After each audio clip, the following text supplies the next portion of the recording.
Joining me to discuss the Democrats' Schumer shutdown, acting CEO of the U.S. Agency for Global Media, Kari Lake. Always great to have you, lady. You know, I have a developing axiom about the Second Amendment. Quote, the next time government fails, and it will fail, you'd better be armed to protect you and yours. Kari, that axiom has a bigger brother that speaks to the founders' vision for government writ large. Schumer and the Democrats are proving that big government is a big failure, aren't they? Definitely. But before we get into that, I need to excuse myself and go pre-order your book because I can't wait for that to come out. What a great setup for something that is so true. It is such the truth. The Latino population want what the America First Republican Party is delivering, which is a great economy, a strong economy, safe streets, safe neighborhoods, plentiful jobs, affordable homes. So I find that to be a wonderful what you laid out there and what sounds like is in your book is so true and is something that we should all be reading.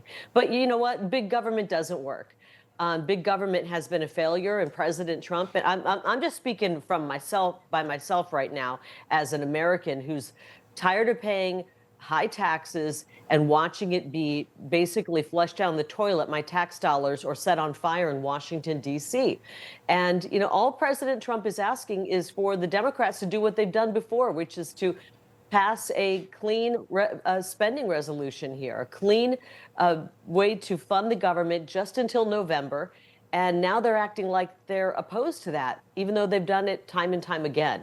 So this is truly laying at the feet of the Democrats who refuse to keep the government open. And a lot of people are going to be suffering the consequences of that. And not even the left-wing press is covering for them. Hakeem Jeffries on CNN. Elizabeth Warren, a woman who lied about her ethnic background for political advantage on CBS Fake News. They're all being confronted about how they want to keep $1.5 trillion flowing to illegal aliens through health care. And after decades of the fake news press decrying shutdowns, they can't defend the Democrats' actions. Not that I want to help the Democrat Party that is literally destroying this country, but I can't find an upside for them doing this. Can you? Well, I've seen a few interviews where they're trying to twist and try to turn the words of the Democrats. And the bottom line is, when you really look at what they're asking for, it is money to fund health care, give free health care to illegal aliens. And the American people don't want that. And President Trump will never sign off on that, as far as I see it, in my personal opinion there. But, you know, this is a real simple thing. Go in, make the vote for a clean spending plan here that will get us through to about November 21st, and then we can work things out. But this is falling directly at the feet of the Democrats who are refusing to sign off on it. It's the radical edge of that party that is calling the shots, and it's hurting the American people. And I think the American people understand what's going on. We've been through this so many times, and now for them to all of a sudden say, oh my gosh, no, we could never sign off on that, it's just disingenuous. One of my favorite influencers on X, her name is Carissa. She's a cattle rancher and big into agriculture. She tweeted out the following, quote, "Happy Cinco de Porto, Maryland dad." This is in reference to the gangbanger, accused domestic abuser and terrorist Kilmar Abrego Garcia's final order of removal. It stands. Judge denies the motion to reopen this case. This as Democrats and their diaper changers in the press are fretting over President Trump mocking their silly positions on illegal aliens. Here's Vice President J.D. Vance. So the president's been posting some images of Leader Jeffries and Senator Schumer. I saw recently. You've said that you're interested in good faith negotiations with these leaders, but you know, what message does that send? Is it helpful to post pictures of Leader Jeffries in a sombrero if you're trying to have good faith talks with him? Oh, I think it's funny. The president's joking, and we're having a good time. You can negotiate in good faith while also poking a little bit of fun at some of the absurdities of the Democrats' positions, and even, you know, poking some fun at the absurdity of the Democrats themselves. I mean, I'll tell Hakeem Jeffries right now, I make this solemn promise to you that if you help us reopen the government, the sombrero memes will stop. And I've talked to the President of the United States about that. Kari, the left is in full collapse. They can't argue issues anymore, so they argue, stop making fun of my stupid policies. Unreal, isn't it?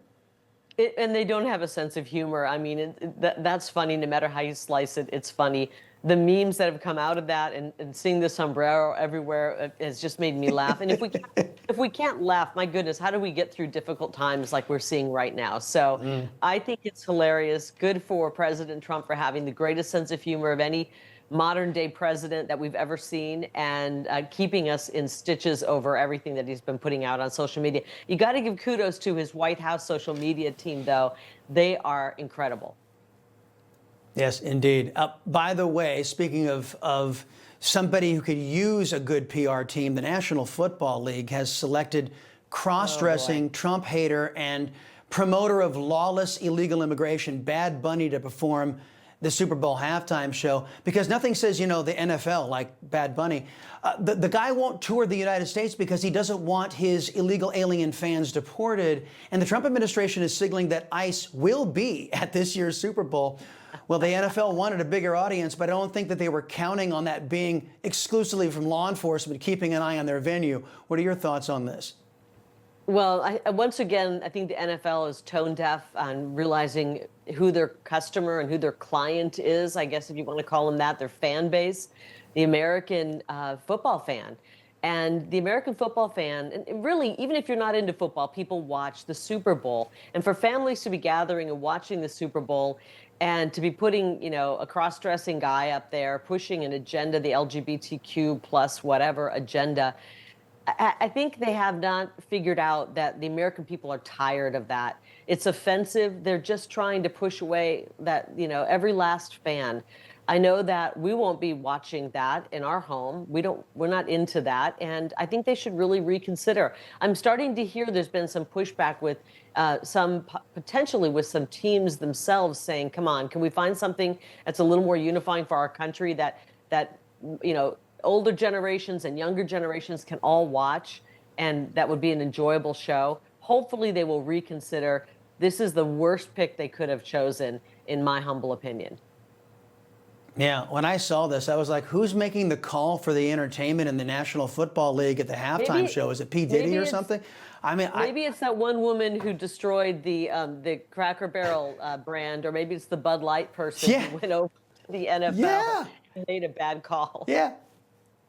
Absolutely. Kari Lake, thank you very much. Appreciate the time as always, lady. Folks, I thank God for my wonderful wife, my kids, my country, the greatest nation ever.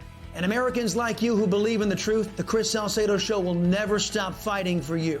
The Chris Salcedo Show, for the news you need to know.